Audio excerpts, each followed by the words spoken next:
So this is a question from IIT JAM 2023 about the viscosity of a dilute ideal gas.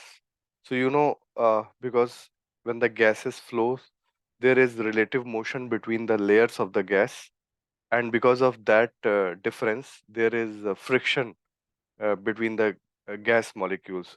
So that coefficient, I mean, there is viscosity. Okay, so that coefficient of viscosity is given by this expression, which is m is the mass of the gas molecule and this is average velocity, which is proportional to under root of temperature, capital T, according to the kinetic theory of gases, and this is the diameter of the molecule.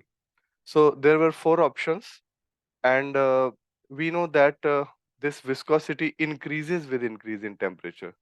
So the option this, it is independent of pressure at a fixed temperature. So as you fix the temperature, this thing will be fixed. And once this quantity is fixed, it will be independent of the pressure. Okay, so option 4 will be correct. Thank you.